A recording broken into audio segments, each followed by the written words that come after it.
Si vous voulez être ces femmes-là, lorsqu'elles demandent quelque chose à un homme, l'homme finit par donner, c'est possible. Si vous voulez exceller dans votre rang social, c'est possible. Si vous voulez être dépendante financièrement, ne plus compter sur la poche d'autrui, c'est possible. Si vous voulez rencontrer la bonne personne, avoir le discernement, ne plus tomber sur les mêmes personnes qui vous fatiguent. Ah, maman, tu es là, non? C'est que c'est possible. Le livre là, on en parle dans cette vidéo. C'est parti. Let's go.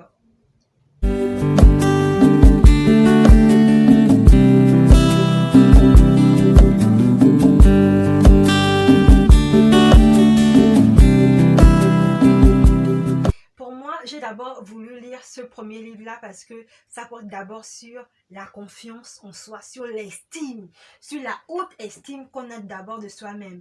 Et lorsqu'on a une haute estime de soi-même, on peut ne pas s'appeler Beyoncé, mais lorsqu'on dégage le truc, en fait, lorsqu'on dégage le truc, voilà, quand tu as le truc, en fait, lorsqu'un homme se met devant toi, il a mal à la tête parce qu'il se dit, mais la fille là, d'accord? Donc, tout part d'abord de la confiance, de tout ce que vous dégagez, de tout ce que vous représentez aussi, de la manière de vous comporter.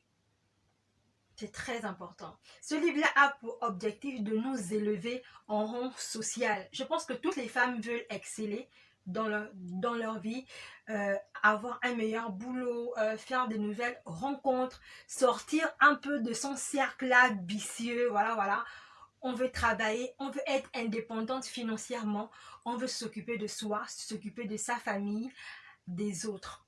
Je pense que toutes les femmes veulent ça. Il faut avoir l'esprit mindset, c'est-à-dire il faut avoir l'esprit, il faut sortir de sa zone de confort. Parce que trop souvent, on est habitué à la répétition de nos habitudes. Et lorsqu'on nous demande de faire quelque chose d'autre, même si c'est pas grandiose, mais sortir de sa zone de confort, de ce qu'on a toujours eu l'habitude de faire, c'est assez compliqué. Mais il faut ça. Dans la vie, c'est le changement. Vous ne pouvez pas changer et rester toujours dans votre même cercle, dans vos mêmes habitudes. La vie, c'est le changement absolu. La vie, c'est une progression. Rien ne reste statique. Donc, il faut parfois sortir de sa zone de confort. C'est très important. Il faut avoir l'esprit mindset, se bouger. Ne pas avoir peur du changement. Il faut aussi faire de soi-même sa priorité. Arrêtez d'aider souvent trop les autres et vous-même, lorsqu'on vous voit, vous ressemblez à je ne sais pas trop quoi, vous pensez beaucoup, oh non, tel a tel problème, mais vous-même, qui pense à vous si ce n'est vous? Vous devez aussi faire de vous-même une priorité. Est-ce que c'est méchant ça? C'est pas méchant, mais c'est important parfois de le rappeler. Ce livre aussi parle du fait que lorsque vous rencontrez quelqu'un, il ne faut pas tomber amoureuse d'un projet, c'est-à-dire des hommes projets. C'est-à-dire le mec, au début, vous êtes dans la même galère, vous essayez de vous en sortir. Et après, tu te rends compte que le mec te demande quelques services et tout et tout. Ce qui n'est pas mauvais parce qu'en couple, on s'aide. En couple, c'est l'entraide. Il y a des hauts et il y a des bas. C'est normal, d'accord? C'est normal. Mais seulement, il y a des hommes projets là. Tu vas te sacrifier pour lui. Il y a d'autres femmes qui payent même l'école jusqu'à l'étranger, qui payent même des formations. Et quand le gars, ça va dans sa vie maintenant, et ben, il se lave les mains de la dame. Oh, toi et moi, voilà, c'est fini. Il a maintenant un autre rang social et tout et tout. Il a plus ton temps. Il est payé à 2 millions, toi tu es payé à 600 000 presque. Voilà, donc, vous voyez un peu. Donc, arrêtez de tomber amoureuse des hommes projets. Des hommes paresseux aussi, des hommes paresseux qui n'ont que des grandes ambitions dans leur tête. Ben moi je serai comme ci, moi je serai comme ci, voilà, voilà, voilà. Mais le mec, il est toujours devant sa télé. Le mec traîne toujours au quartier. Il ne fait rien. Il mange, il boit, il mange, il boit. Et c'est lui qui a les grands projets. Maman, si le début c'est comme ça, là, le milieu, ce sera comment?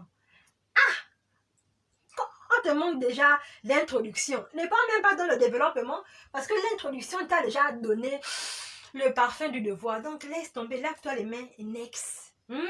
Voilà. Faut éviter les plans cul. Ah, ça, faut pas avoir honte de le dire. Tu viens de rencontrer un mec et il t'invite un peu manger. Et à chaque fois qu'il te voit, ah maman, tu es belle, hein? Ah ouais, tu as des belles jambes bien élancées là. Comme moi, je suis une grande taille là, tu as des belles jambes là. On sent que les jambes là savent faire des choses. Tu as une belle bouche là, vraiment la bouche là. Ah ah, évitez ça. Lui, c'est le genre, il goûte, il se lave les mains et next. D'accord? Lorsqu'un homme vous montre déjà ça, peu importe là où il vous emmène, peu importe ce qu'il vous donne, dites seulement next. Parce que ça là, c'est nothing, c'est rien du tout, rien. La qualité des hommes, quand ils te draguent, tu sais, moi je n'aime pas les filles comme ça, moi j'aime pas, moi j'aime quand on marche comme ça, moi en couple, le plus souvent en couple, c'est la femme qui parle un peu beaucoup. Mais quand tu vois déjà que c'est l'homme qui parle beaucoup là, maman, tu vas l'emmener où c'est?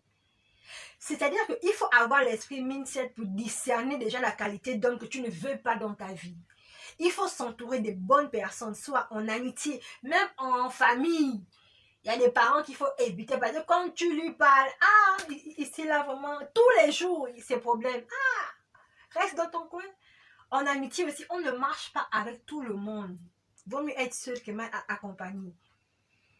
Comme en relation, on ne se fait pas draguer par tout le monde. Il faut avoir l'esprit, le discernement. Tu dis, B, voilà, j'ai besoin de 50 000 pour m'acheter une montre.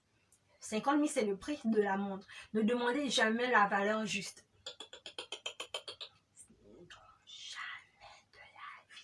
Never, jamais de la vie. Demandez toujours le prix double. Et puis la monnaie là, ça part dans votre poche. Hein? Ah bah ouais. Par exemple, vous lui dites que B, j'ai besoin de 100 000 pour m'acheter une montre. Et ben il va vous dire, bah 100 000 là c'est fort. Hein? Je peux juste trouver la moitié, 50 000. Alors que si vous demandez 50 000, il va encore vous dire que ah ben là c'est fort. Hein? Je peux juste trouver la moitié, 25 000. Vous voyez? Donc demandez toujours un peu plus. Vous devez avoir une énergie féminine. Oh putain, que j'aime cette phrase. Que j'aime cette femme. Cette phrase, je ne sais même plus. Lorsqu'on voit un homme et une femme, ils sont bien opposés, d'accord? Mais l'opposé ne doit pas juste se faire au niveau du physique, genre c'est un homme, c'est une femme. Vous devez être une femme jusqu'au bout des ongles. Et parfois, les femmes qui n'ont pas trop de moyens croient que c'est compliqué. Regardez, moi j'adore les faux ongles, les longs ongles. Mais quand je n'en ai pas, ça ne m'enlève pas le fait que je sois féminine. Mettez juste un peu de vernis à ongles, même lorsque vous n'avez pas assez de moyens pour partir faire votre manicure dans un salon. Si vous n'avez pas des brésiliennes qui tombent et tout, une petite coiffure simple, maman, mais sois féminine. Les hommes aiment les femmes féminines, les hommes aiment les femmes, ouais. Qui dit être féminine dit être propre, soyez présentable, soyez élégante, soyez sexy, ayez du sex appeal. Que lorsqu'on vous voit, on dit ouais, ok, ça c'est quelqu'un. Et ça, toutes les femmes peuvent le faire. Il n'y a pas une catégorie de femmes. C'est pas juste les influenceuses là. Toutes les femmes peuvent le faire. Sachez, c'est des petits trucs qu'on ne savait pas trop. Mais que voilà, je pense que c'est bien et on apprend tous les jours. Donc, merci à l'École des femmes pour ce magnifique livre. Bye bye.